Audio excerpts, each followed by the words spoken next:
Saudações, tribo de luz, sejam muito bem-vindos ao nosso canal. Eu estou aqui hoje mais um dia em busca do sagrado para compartilhar com vocês as minhas andanças, os meus movimentos de busca pelo sagrado em diversas religiões. Hoje eu vou contar como foi a minha experiência na Igreja Messiânica do Brasil, onde eu me tornei membro, e depois eu vou contar por que eu saí da igreja. Vamos lá!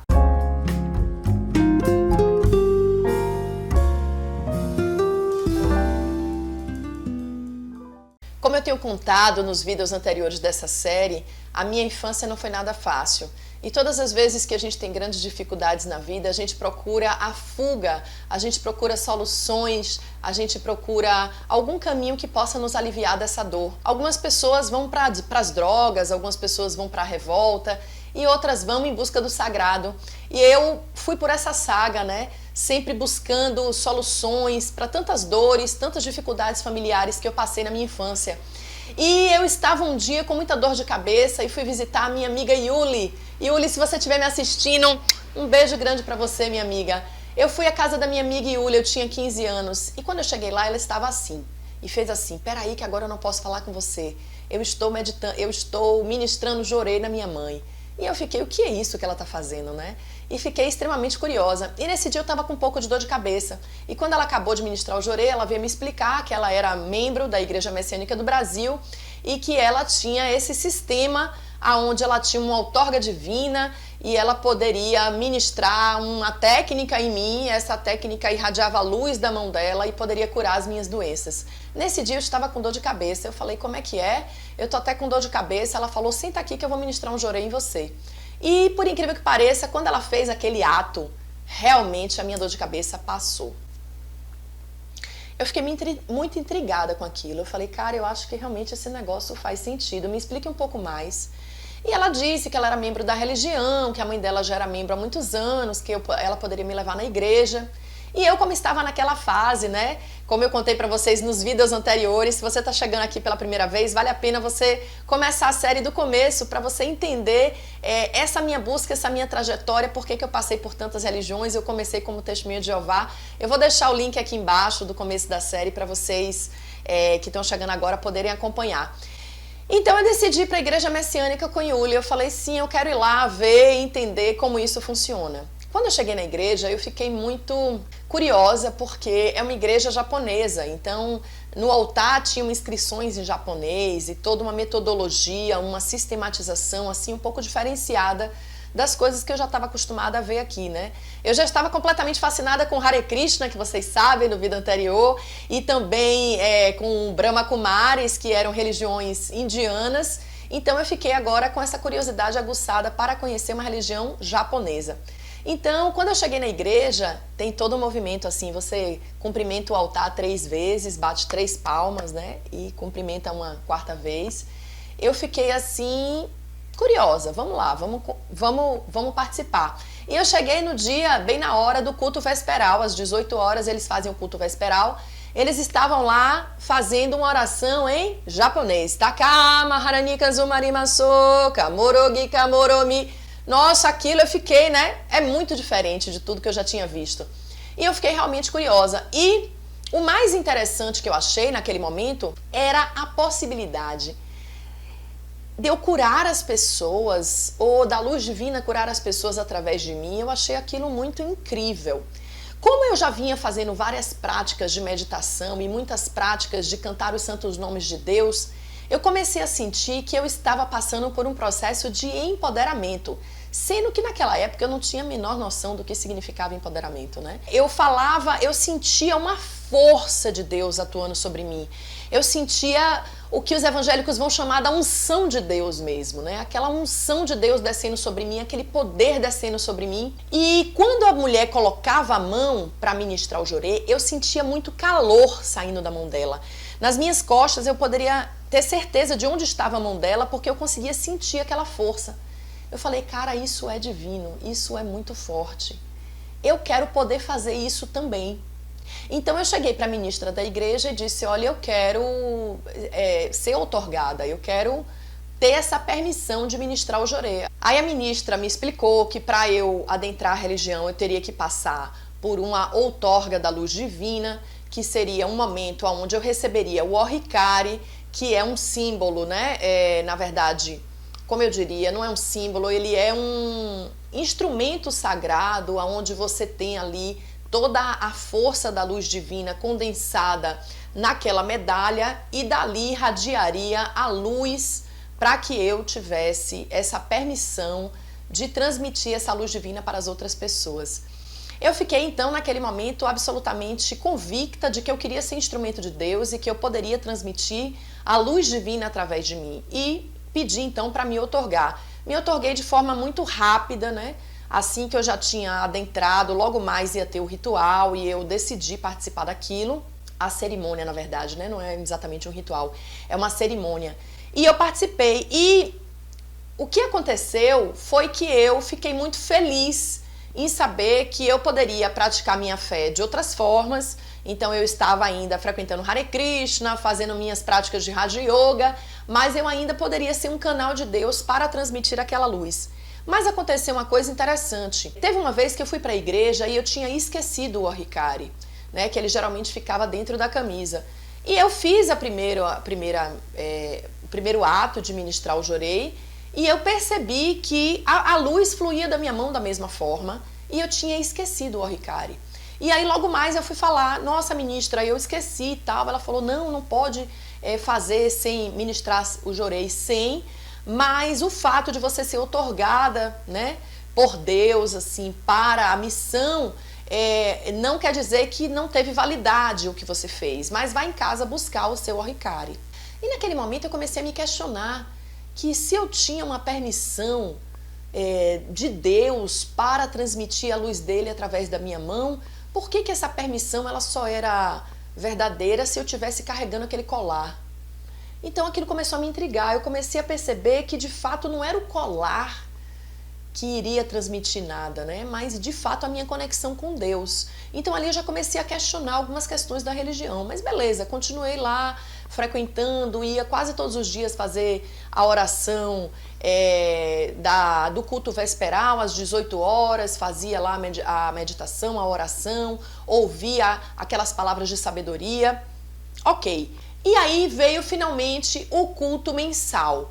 E no culto mensal, eles fazem um culto de agradecimento, e eles têm também uma cerimônia que eles chamam de culto dos antepassados, aonde você faz uma oração profunda para os seus antepassados, né?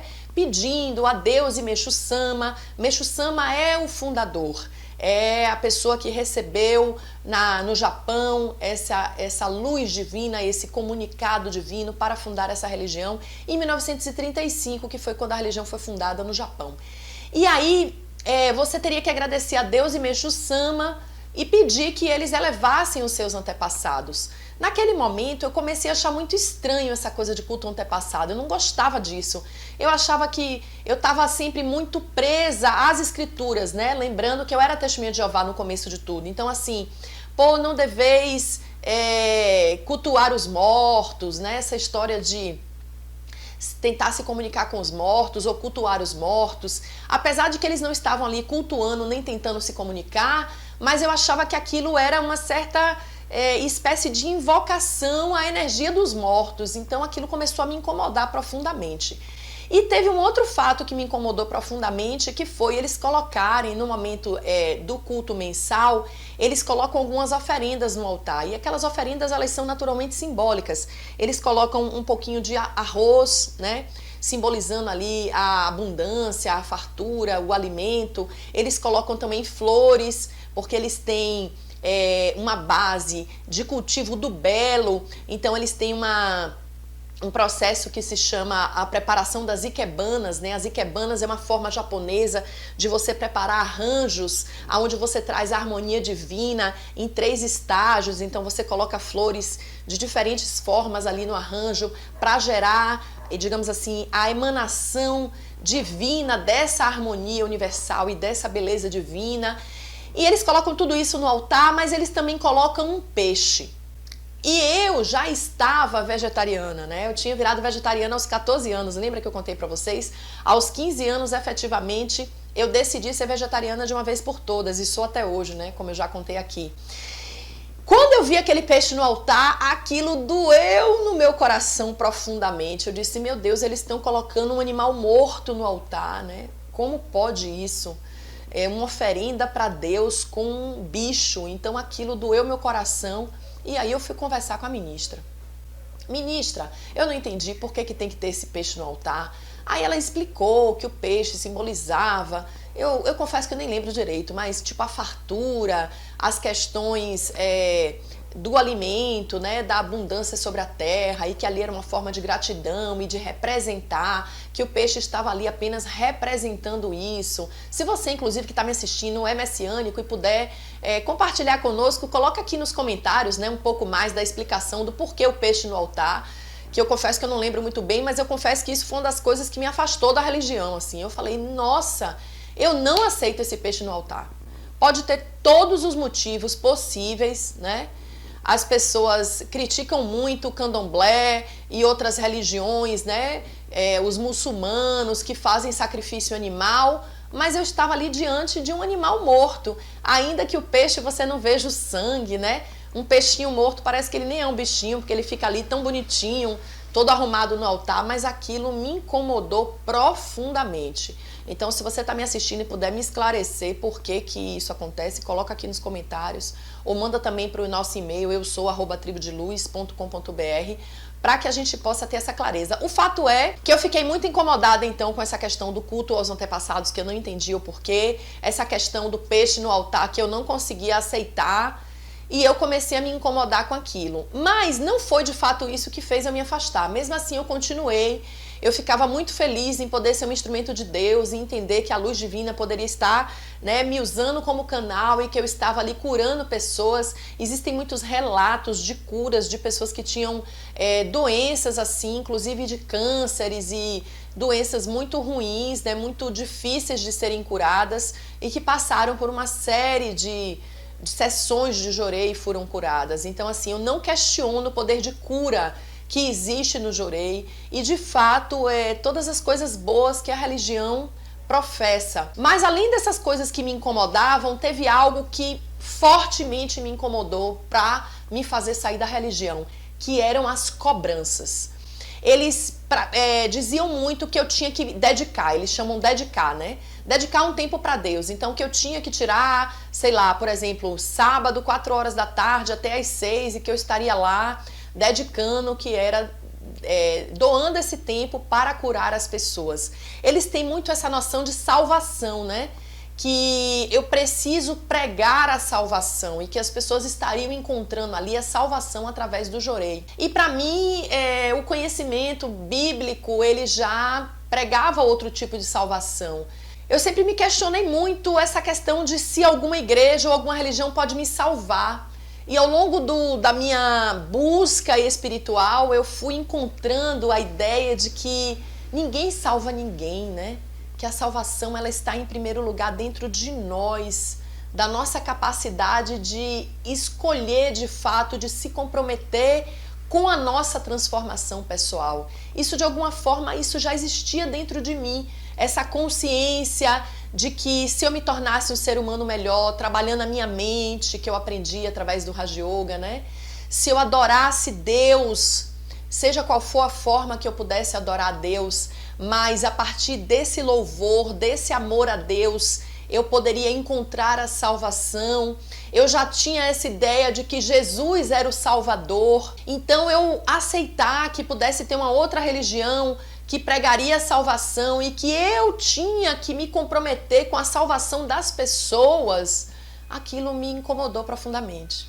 Então eu comecei a me sentir muito cobrada, que eu tinha que dedicar, que eu não estava dando horas suficientes para a igreja, que eu tinha que estar ali, né? E essa coisa do culto de gratidão e que eu tinha que ir ajudar, Eu comecei a me sentir muito cobrada. E eu acho que nada que é feito sob pressão é verdadeiro, é bom, sabe? Não que a igreja não seja verdadeira, ela tem naturalmente o mérito dela, mas entra aí mais uma vez a imperfeição das pessoas, né? Então, mais uma vez, eu me decepcionei com as pessoas. Não é a religião que prega o erro, mas são as pessoas que interpretam mal as escrituras ou interpretam mal aquilo que os fundadores da religião estão ensinando e terminam ficando obcecadas, terminam ficando fanáticas. Eu odeio o fanatismo. Eu acho que a gente precisa passar sempre pelo crivo da razão. E aquele fanatismo de algumas pessoas, né, naturalmente que não é a igreja que é fanática, mas alguns praticantes que estavam próximos a mim e que me pressionavam que eu tinha que fazer, que eu tinha que acontecer, eu comecei a me sentir sufocada com aquilo e um dia eu disse: ministra, eu não quero mais ser messiânica, eu peço licença para sair da religião. E ela disse: não, veja bem, você pode continuar, não precisa você se afastar totalmente, você vem quando você quiser. E eu disse: não, eu não acho correto, eu quero inclusive devolver o meu oricari, né, porque eu não vou jogar fora, mas eu quero devolver o meu oricari, porque eu não acredito que eu possa, de fato, e estar numa religião que não me deixa à vontade, que não me deixa em paz. As cobranças, elas estavam tirando a minha paz. E se eu tenho uma religião que não me traz paz, como eu posso estar em paz, né? Como eu posso professar essa religião? Mas assim, eu reconheço uma coisa muito importante que eu aprendi lá, que é a gratidão. Todos esses cultos que eles fazem, tanto o matinal, o vesperal, quanto o culto de gratidão, o culto aos antepassados, eles praticam muito essa questão dos 3 pilares, né, que eles acreditam. Esses 3 pilares que eles professam, que é a verdade, você conhecer a verdade de Deus e você se libertar através da verdade, você praticar o bem e você cultivar o belo, né? Então, assim, através da beleza da natureza, do cultivo da natureza, e assim você poder criar o paraíso na terra. Eles têm o solo sagrado de Guarapiranga, aqui em São Paulo, que eu tive a honra de conhecer, um lugar muito lindo, muito especial para o cultivo do belo. Aí você aprende a fazer ikebanas, que são esses arranjos, né? Esses ornamentos japoneses, onde transmite muita beleza, muita energia. E eu aprendi com a messiânica, o de mais especial foi a prática da gratidão. Eu acredito que quando a gente tem gratidão de verdade por todas as coisas, a gente se conecta com o belo e a gente se conecta com o bem. Não tem como você praticar o bem se você não é grato pela vida, se você não é grato por todas as coisas. Mas de fato eu confesso que aquela verdade que eles professavam, para mim não batia tão profundamente no meu coração. Então eu me desliguei da religião, eu devolvi o oricari, eu tenho até hoje a minha caixinha, eu vou buscar para vocês, espera aí. Trouxe para vocês verem a caixinha do meu oricari, que eu tenho guardado com muito amor até hoje, né? Eu tenho muita gratidão e muito amor por todas as minhas experiências espirituais que eu passei na vida. Eu acredito que todas elas formaram o meu caráter e me construíram, né? Me ajudaram a ser um ser humano melhor. E eu tenho muito carinho, né, pelo oricari, por tudo que eu aprendi na igreja messiânica. Teve uma outra coisa muito forte na minha vida que também começou a me afastar da igreja messiânica, que foi a questão da minha mediunidade, né? Eu contei aqui para vocês, na transição do canal, eu conto por que eu decidi falar sobre mediunidade, né? A questão da mediunidade na minha vida é muito forte. E eu ainda estava na igreja messiânica e eu ministrava jorê e eu sentia que tinha alguém comigo, sabe? Não era exatamente que eu era instrumento de Deus e que alguma coisa estava vindo e descendo e passando sobre mim, mas eu sentia a presença do meu guia espiritual, né? De um espírito ali que me acompanhava e que estava ali comigo. E aí eu comecei a questionar se de fato eu precisava daquele oricari e também se de fato seria esse o caminho, né? Eu cheguei a conversar com a ministra isso, que eu estava sentindo presenças espirituais muito fortes, né, do meu lado. Até então eu nunca tinha incorporado, porque eu só fui incorporar na primeira vez que eu fui no centro espírita, né? Eu conto isso aqui no curso Equilíbrio Mediúnico, a bizarra história do meu começo mediúnico. Se você não viu, eu vou colocar o link aqui. A partir dessas experiências minhas mediúnicas, eu comecei a sentir que tinha algo mais que eu precisava investigar. Então eu decido realmente entregar o meu oricari, né? Vou lá na igreja e entrego para a ministra, peço o meu desligamento oficial. Mas mesmo assim, todas as vezes que eu tive oportunidade e sempre que eu passo na frente da igreja, às vezes eu entro e faço a oração e a Mate Sonorito, né? Até hoje eu lembro dela e faço porque ela é realmente a invocação de Deus de uma forma muito especial.